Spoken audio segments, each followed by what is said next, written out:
Welcome to Through the Bible with Les Feldick, a 30-minute walk through the Scriptures, teaching in-depth Bible truths that change people's lives. Now, here's your host, Les Feldick. Okay, it's good to see everybody out this afternoon from our Oklahoma area, and again, for those of you joining us on television, wherever you are, we welcome you, and we just trust that you'll open the book and take notes and study with us. And after all, this is all we hope to be, is an instrument that will cause people to study their own Bible, search these things out. Don't take my word for anything any more than I want you to take someone else's word for it. We're finding more and more how people will respond to the fact that they've never studied their Bible on their own, but we're triggering it. In fact, we just had an instance on our cruise last week. A gentleman came up the first night and he said, Les, he said, I just can't agree with you on some of these things. And that's fine. I said, but have you ever really made a study of it? Well, no, not really. And I said, well, just study. Don't take my word for it. Just take to heart the things that I'm pointing out. You know, by the last class night that we had on the ship, he came up with a big smile and he says, you've got me just about convinced. Well, that's all we ask, see, is search the Scriptures and see if these things are really so. Again, we want to thank our television audience for your prayer support, your financial help, how we appreciate your letters. Again, the other day we had 2 or 3 that just about make everything worthwhile. You know, we don't take any large amounts of money from the ministry. I just feel compelled to let our television audience know, because I think some have got the wrong idea. Iris and I still live in the same house we've lived in for the last 29 years. A lot of our furniture is the same furniture we started with 50 years ago. So the television ministry hasn't made a nickel's worth of difference in our lifestyle, and we want people to know that we're not in this for any financial return. We are just hopefully getting people to search the Scriptures, and many of them are finding a salvation that they thought they had and suddenly realized they never had. And so we just continue to thank every one of you for everything, the prayers, the finances, everything. Okay, now we're taking a study of Isaiah, because for those of you who are new listeners, we've come up through the Old Testament, through the New Testament, and have pretty much made a study of the whole Bible over these last years. And then I decided to come back and spend a little more time in areas that we skipped over, such as the book of Isaiah. Again, I have to repeat and repeat and repeat, because otherwise somebody doesn't get it. Now, this is a book of prophecy written 700 years before Christ. Now, that's a long time. Now, I think maybe by our next half hour, I'll try and put a timeline on the board and show how that Moses, of course, and the children of Israel picked up the 10 Commandments and the law at about 1500 BC. About 500 years later, you have King David and Solomon. And then after Solomon's demise, of course, the nation was split into 2 areas, the northern kingdom and the southern kingdom. And the 10 tribes to the north, of course, are going into idolatry and wickedness and unbelief faster than the 2 tribes of Judah. But pretty much it's the whole nation that Isaiah is going to be addressing. Now, the whole book of Isaiah is a roller coaster of sorts of judgment and chastisement and blessing. Judgment and blessing, over and over. But the whole thing is looking forward to 3 major periods of time when the nation of Israel would come under intense judgment or chastisement. The first one, of course, is the one that was just only 100 years beyond Isaiah, and that would be in 606 BC. Isaiah writes at 700, so it's about 100 years earlier.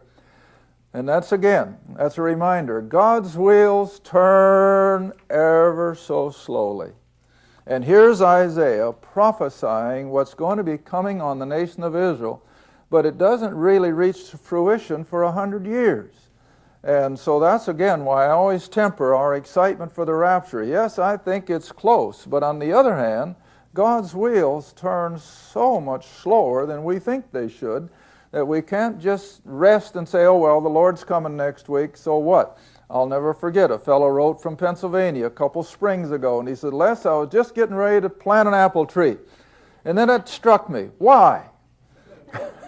the Lord's coming. And I said, you go ahead and plant it, because we don't know that he's going to come that soon. We hope he does, but he may not. So anyway, Isaiah is prophesying primarily now of the Babylonian invasion, which is going to come under Nebuchadnezzar in 606 BC. But he's also giving an indication of the next great chastisement of Israel, and that would be in 70 AD, after they had rejected the Messiah and crucified him and so forth. And then you know that the Roman general Titus came in, and again, just like Nebuchadnezzar, destroyed the temple, ruined the city, and the people were sent out into a dispersion. But then the final one that is underlying all of these is the worst one of all, and that, of course, is the judgment of the tribulation. That final 7 years that will lead up to then the greatest blessing that Israel and the world has ever seen, which will be the appearance then of the King and the kingdom. So as we study these things in Isaiah, and I'm not going to take all 66 chapters verse by verse, we're just going to hit some of the highlights and move on to other things, probably even after today. But always keep in mind that we're dealing with God's chastisement to be followed by a blessing. Chastisement followed by a blessing. And in the last one, the tribulation, will be followed by the return of Christ and the setting up of that glorious kingdom. Okay, so now let's come back to where we left off, I think about several weeks back, in Isaiah chapter 2. And we might as well start at verse 1, and we'll pick up our study in verse 3. Verse 1, the word that Isaiah the son of Amos saw concerning Judah and Jerusalem. Now you see, that's the southern kingdom. And it shall come to pass in the last days. Now he's leaping all the way to the end of time as we know it, to the second coming and the establishing of the glorious kingdom.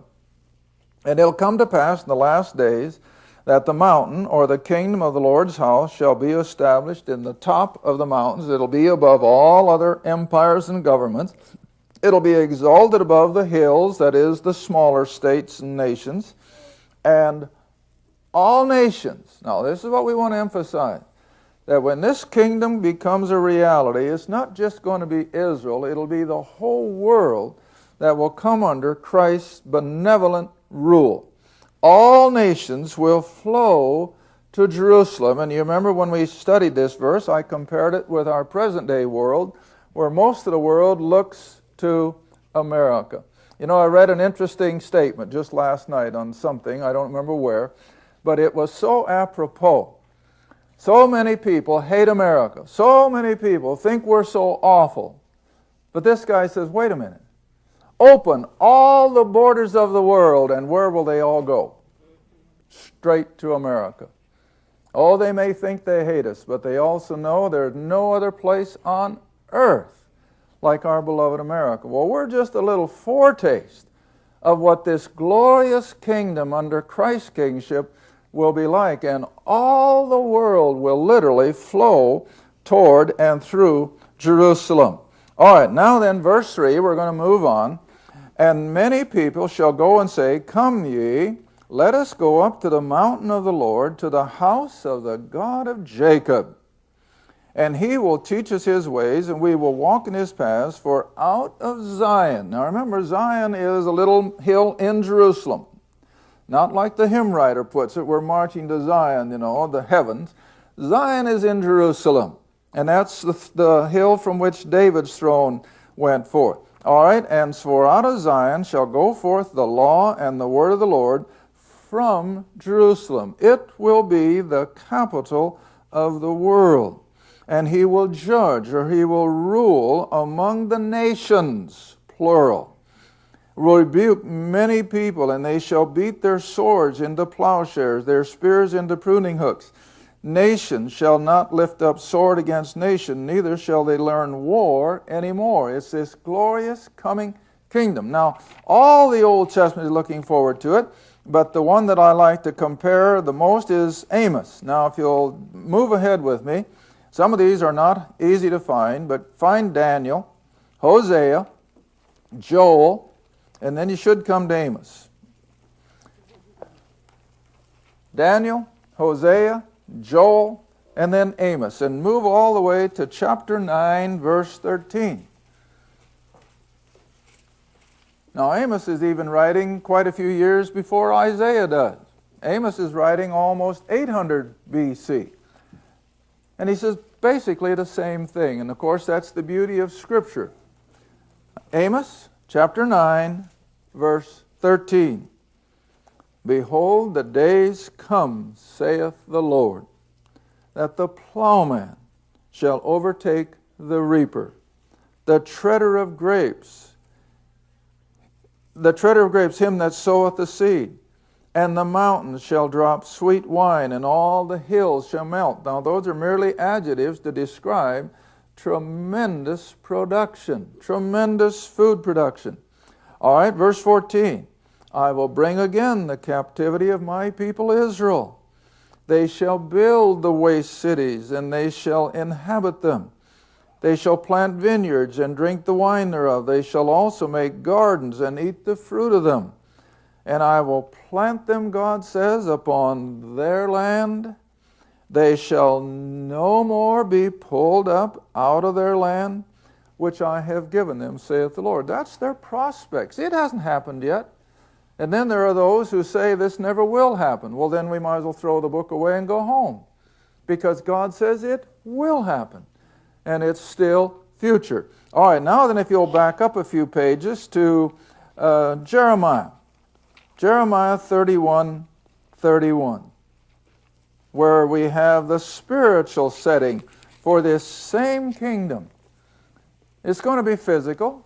They're going to be people, regular flesh and blood people who are reproducing. They're having children. They're having families.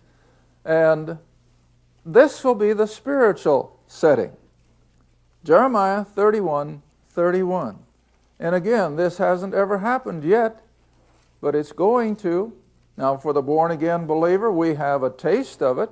We certainly have a segment of this that is as a result of our salvation. But for the nations as a whole, no, this has never happened. All right, Jeremiah 31:31.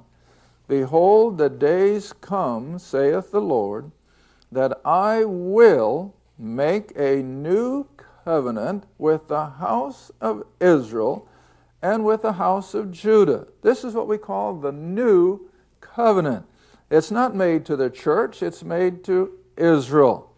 All right, now verse 32. Not according to the covenant that I made with their fathers in the day that I took them by the hand and brought them out of the land of Egypt, which covenant they broke. Now that's speaking of the Ten Commandments, the Mosaic covenant. Israel never was able to keep it, see? All right, but this is what's going to happen when Christ finally returns and sets up this glorious kingdom. Verse 33, but this shall be the covenant that I will make with the house of Israel. After those days, saith the Lord, I will put my law in their inward parts. It's just going to be part and parcel of them. I will write it in their hearts. I will be their God, and they shall be my people. They will teach no more every man his neighbor and every man his brother, saying, know the Lord, for they shall all know me. There will be no opposition. There will be no unbelief. See? All right, coming back then, if you will, to Isaiah chapter 2 again. Now we're going to run into some verses that depict the opposite side again. This is the glory in their prospect. But this is Israel at the contemporary time that Isaiah is writing. Their worldliness, their wickedness, their unbelief. See? All right, verse 6. Therefore thou hast forsaken thy people, the house of Jacob, because they replenished from the east. They are soothsayers like the Philistines. They're no different than the pagan Gentiles around them. They please themselves in the children of strangers. Their land is full of silver and gold. In other words, they were prosperous materially. Neither is there any end of their treasures. Their land is also full of horses. Neither is any end of their chariots. But verse 8, what's alongside of it? Idols. Their land is full of idols. They worship the work of their own hands. that which their own fingers have made. Enter down to verse 10. Enter into the rock and hide in the dust for the fear of the Lord and for the glory of His majesty. That's what they'd better do. Verse 11, the lofty looks of man shall be humbled, and the haughtiness of men shall be bowed down, and the Lord alone shall be exalted in that day. All right, now let's just make a comparison with the New Testament. Drop all the way up to Revelation. Come all the way up to Revelation. I think it's chapter 6. Revelation chapter 6.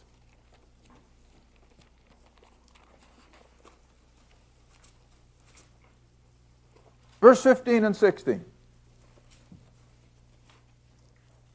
You see, God never changes. Basically, the human race never changes. You know, we like to think we're living in a modern era. Well, I'm going to show you, if we have time in this program, nothing has changed. Nothing has changed. Not even the apparel of the female of the race. It's all the same. All right, but look at this one. How it compares almost word for word with what Isaiah wrote. Revelation chapter 6, verse 15. Now this is at the end of the tribulation, or not the end of the tribulation, in the heart of the tribulation, really, about the midpoint. And the kings of the earth, and the great men, and the rich men, and the chief captains, and the mighty men, and every bondman, every free man, hid themselves in the dens and in the rocks of the mountains.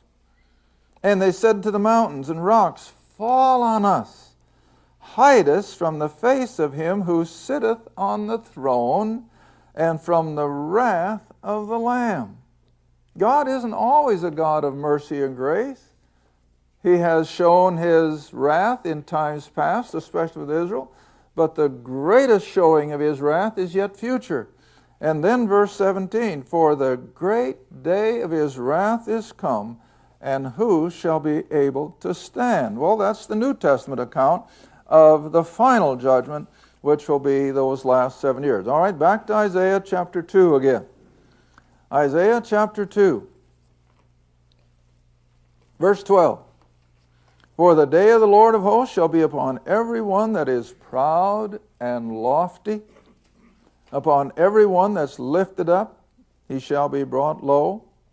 Verse 13, upon the cedars of Lebanon, which is always a biblical description of beauty and I think pride and arrogance, the cedars of Lebanon.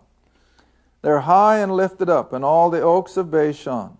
Verse 14, on the high mountains and on the hills that are lifted up, and so on and so forth.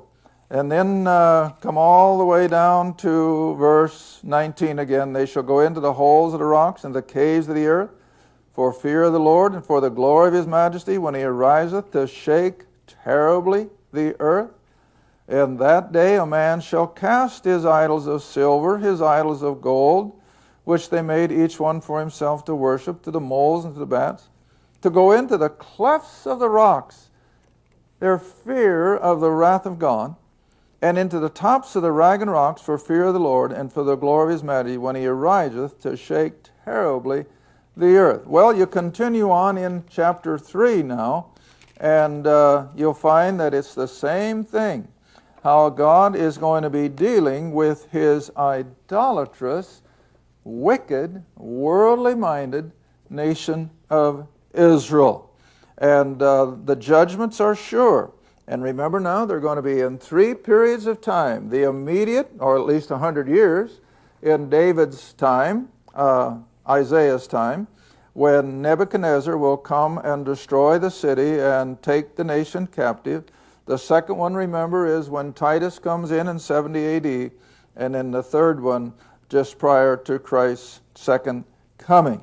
All right, now let's see. I wanted to find some of these. Okay, coming on into chapter 3. Yeah, I want to get this in this first half hour.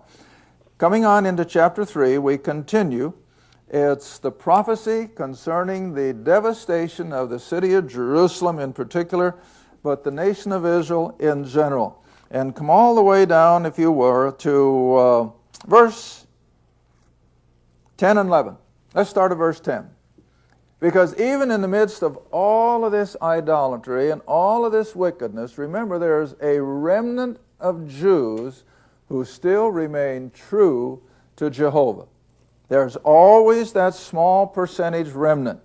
But the vast majority are going to take the nation down the tube.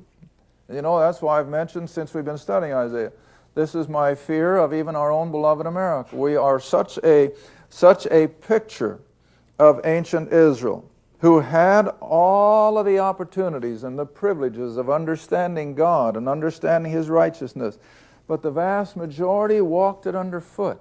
Well, our nation the same way. I was reading again a quote from one of the previous presidents of Harvard University, and you would never believe that it was the president of Harvard, but it was biblical. And of course, that was the whole purpose of all the Ivy League colleges and universities, was to teach the Word of God.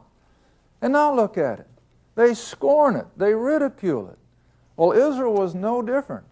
But God is only going to take it just so long, and then judgment falls. All right, now here we go.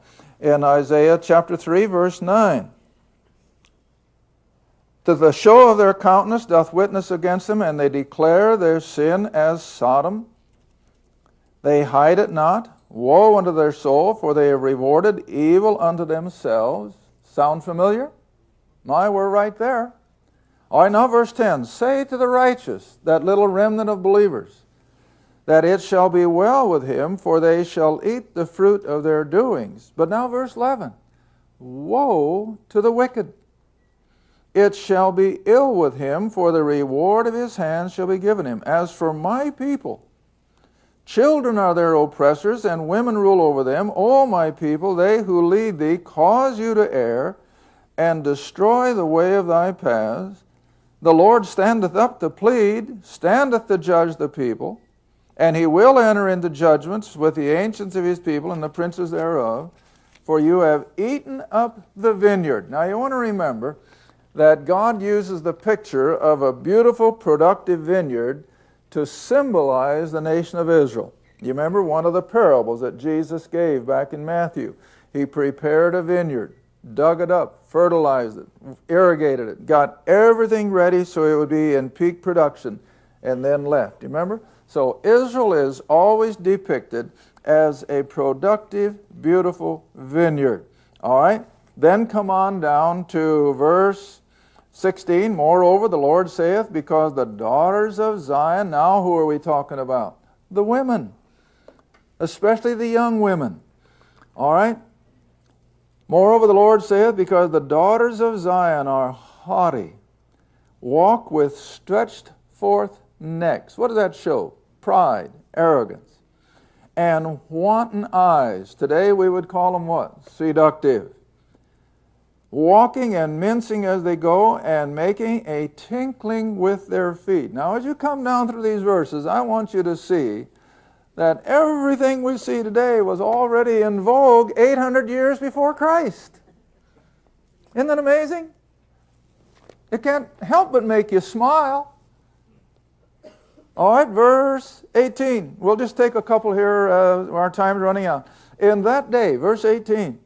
The Lord will take away the braver of their tinkling ornaments about their feet, and their calls, and their round tires like the men. I haven't been able to figure out what the round tires are.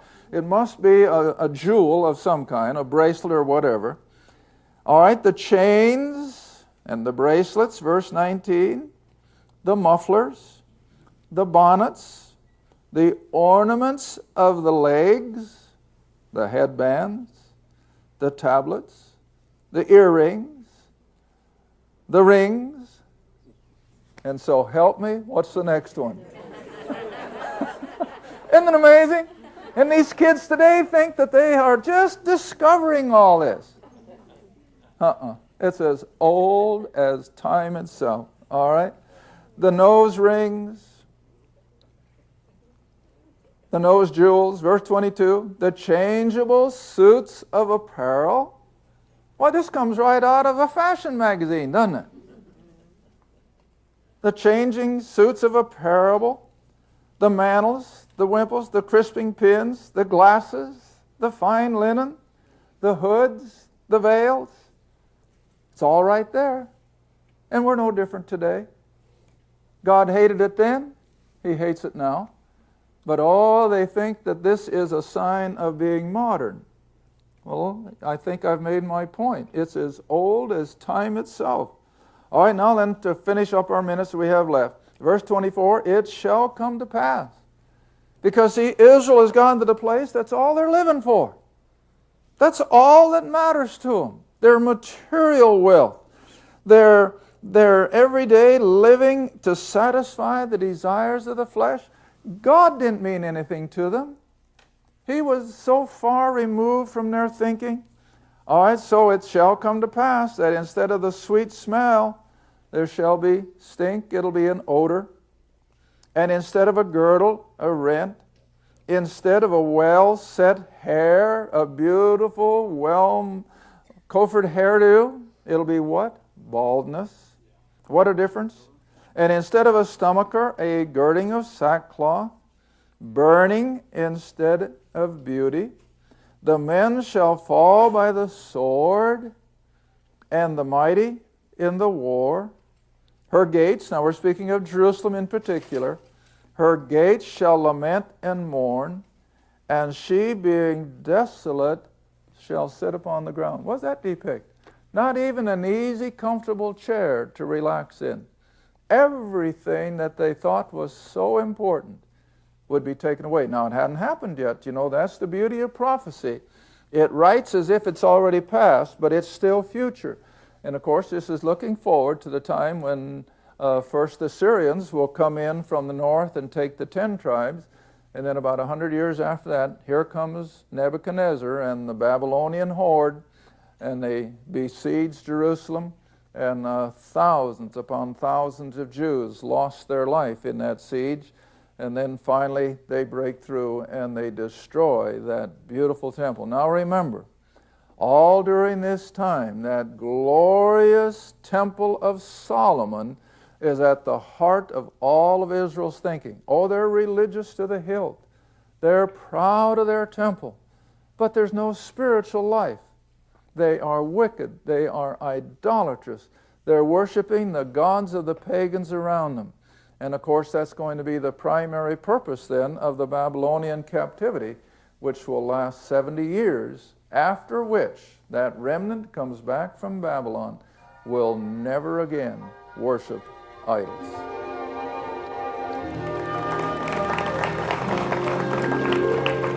Thank you for watching Through the Bible with Les Feldick. Through the Bible is a partner-supported ministry. If this program has been a help to your study of the Scriptures and you'd like to see others enjoy the teaching, your support would be greatly appreciated. Write to us at Les Feldick Ministries, 30706 West Lona Valley Road, Kinta, Oklahoma, 74552. Or call 1-800-369-7856. Remember, all programs are available in printed form, audio cassette, and videotape. Be sure to tune in next time to Through the Bible with Les Feldick.